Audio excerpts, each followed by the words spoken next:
I do not like discussing politics, but every time we sit down with my friends discussing politics, I always insist that developing countries in Africa shouldn't have democracy. They need dictatorship. Okay, in theory, democracy sounds like a dream, right? Everyone gets a voice. It is supposed to be a government of the people, by the people, for the people, right? Well, that is the idea. But when you look at democracy in countries that are developing, it is more like a joke. It is more like an open mic where everyone is a comedian, but not everyone is funny. In developing countries, and when I say developing countries, I'm talking about Africa. This open mic often translates into more like a cacophony of promises, which most of them are like what you would expect to see in a movie. They are out of tune with reality. You see, while promises are good, they are better when they are kept. But in Africa, it often turns out to be just talk. No promises kept, usually by the end of the day. One of the biggest issues with democracy in developing countries is that the political terms are usually too short. For example, in Kenya, a political term is just 5 years. What does this mean? When you elect a president, he or she has a total of a maximum of 5 years to make plans and implement them. If you look at developing countries like Kenya, they need like huge plans for them to come out of their third world status, maybe and approach the first world status. 5 years is too short to make plans and implement them and change the state of a country like Kenya. So if you are a politician and you cannot make long-term plans that will change your country, what do? You will surely focus on short-term fixes, implement some few things. So come the next 5 years, you are elected again, right? You cannot make long-term plans because you won't have enough time to implement them. So what do? Make quick fixes so that you can impress your people so that they can elect you again. This means that instead of addressing systemic issues that can fix the country, they push it forward. That politician will focus on doing things that can help him win votes in the next round of election in 5 years' time. In Africa, the term dictatorship is synonymous with someone who has been in leadership for an extended period of time, right? A good example is Muammar Gaddafi. When he was in power, Libya was doing extremely well. To Africans, Muammar Gaddafi was a dictator, right? But when he was alive, Libya had one of the highest standards of living in Africa. Gaddafi was able, because of his extended period of ruling, he was able to invest heavily in education, infrastructure, and healthcare to a point where education and healthcare even became free for his people. Despite his controversial and authoritarian rule, that man was able to develop his country.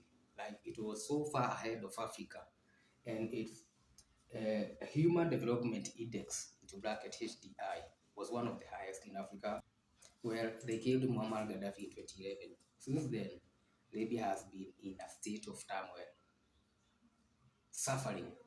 When they killed Muammar Gaddafi, the idea was to end the dictatorship and introduce democracy.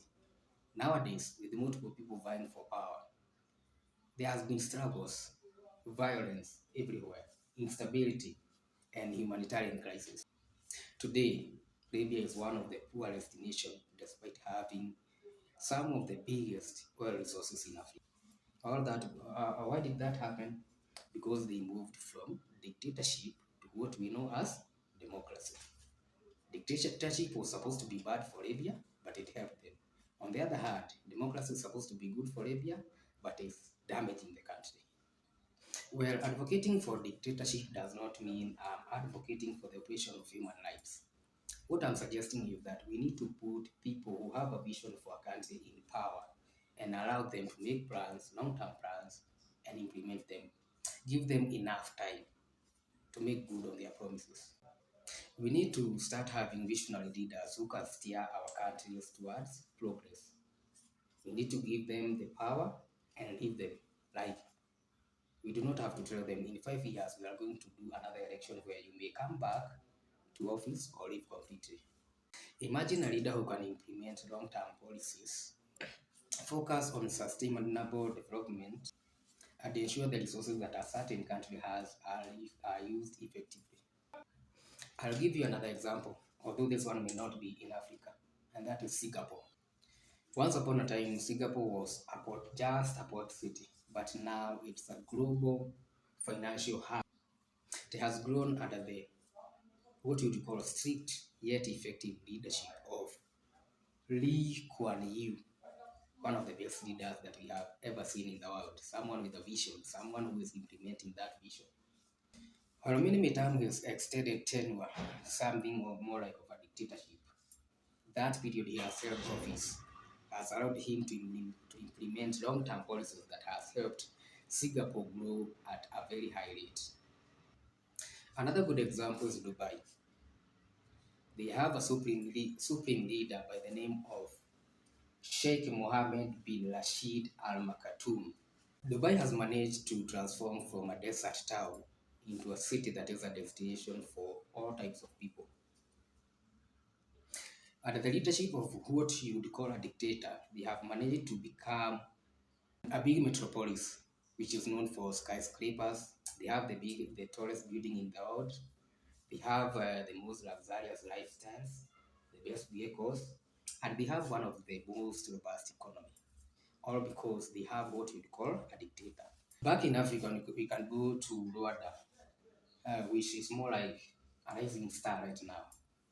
It has been under the leadership of Mr. Paul Kagame since the year 2000. While you may call Mr. Kagame a dictator, he has managed to turn the country around economically and financially after the genocide. Through strict governance and a focus on economic stability, Rwanda is one of the fastest growing countries. Nowadays, their healthcare, infrastructure, and education are some of the best in Africa. Why? Because they have a dictator.